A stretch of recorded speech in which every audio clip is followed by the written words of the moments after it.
Did you personally approve this blimp of the President of the United States in a topless, in a nappy, to fly at Parliament? Did you personally approve it? No, but I support the GLA and the decision they took. So who did approve it? It's the GLA. We're a corporate body, but we took the decision. Can I explain to you? Is it your responsibility to approve that? There are two issues. One is the freedom to protest and the right of free speech. And the second issue is our views on President Trump. Let's park that for a second. Are you honestly saying that the right to protest, the right to assemble, the right to free speech is limited by the ridicule it might cause somebody else? You and I grew up... Let me test that theory. Let me test that theory. You and I grew up watching Spitting Image. Sure. Now, Spitting Image, each week, not just ridicule British politics. No, I've heard this argument. But I remember... Let me put a hypothetical I remember to you. President Reagan without a brain. President Reagan being ridiculed without a brain. That's a satirical television programme which you can choose to watch. This is a satirical My issue... And Margaret Thatcher, by the way... Let me put a... OK. But let me deal with the facts. Margaret Thatcher had arguments with President Reagan, our closest ally, about the Falklands, about the invasion of Grenada. Yet they were grown up and had a good working relationship. And my point about anybody, whether it's President Trump or any world leader, anybody is just because they might find it objectionable to be ridiculed, we can't curtail our right to freedom of protest. But that's not my point. Is that you've endorsed this to be flying at Parliament. So the images that will go around the world from Trump's visit, which is a very important visit for this country, as we come through Brexit, we are going to need a good trade deal with America. He has signalled that he's prepared to give us one, and that the image that will go around the world, we know, is going to be him in a nappy as a baby. All right, it's all very funny. It's ridiculous. Very funny. It doesn't have to be the image. Fine. Let me put this question. Let me ask you a question.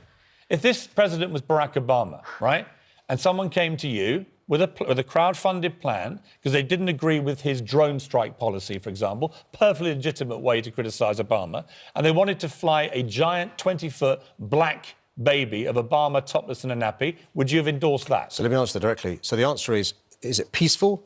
And is it safe? It's not for me to be the censor. So you would have done? It's not for me to be the censor. If it's peaceful... So you would have endorsed a giant black baby of Obama, mocking him? It's a hypothetical case. Well, give me a yes or no. Well, if it's peaceful and it's safe, yes. OK.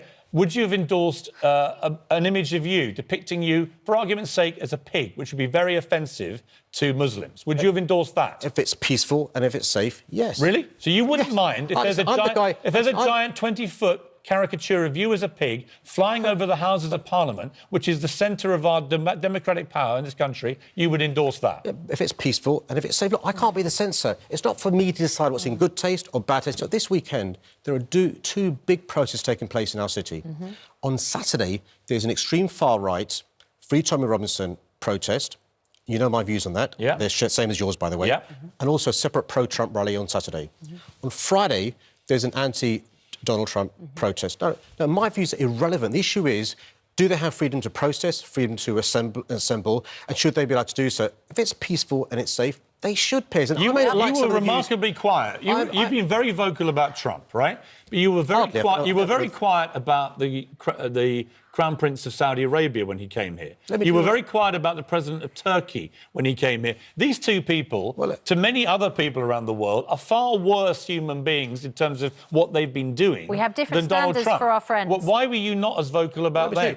There were protests in London against both those. Why were you so quiet? Well, because look, I'm not going to give a running commentary on every visitor, but why you do a running commentary on Trump? Well, no, we can count the number of tweets I've done on Why Trump. would you not have a running commentary about Erdogan, who locks up hundreds of journalists, right? Let me deal with that. Who is anti-gay, anti-women. Let me answer the question. Let him have his commentary. I mean, come on, you want me to come on and talk all the time? Look, answer me. So look, I'm the guy who, as a human rights lawyer, went to southeast Turkey, observing human rights trials in Diyarbakir, speaking out against the Turkish government. I'm the Shadow Justice Secretary who said the government shouldn't be doing deals with the Saudi government in relation to the Ministry of Justice. But Susanna's right.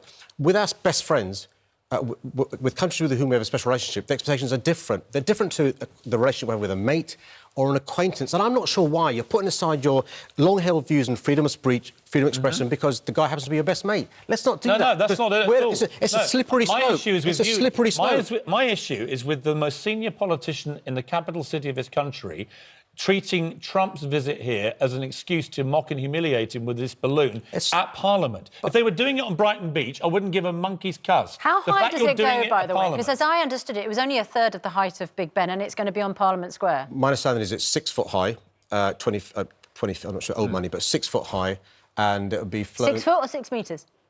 I beg your It's pardon. 20 foot. It's 20 foot, I beg your pardon. I beg your pardon. Facts are important, you told me that. I'm getting metric and imperial mixed up. Yeah. And the key thing is that the Met Police and the Civil Aviation Authority need to make sure it's safe. Yes. So it won't be up during the protest because it needs it's tied to rope and stuff. And so it'll be up before the protest begins, then taken down so the protest can take place peacefully and safely.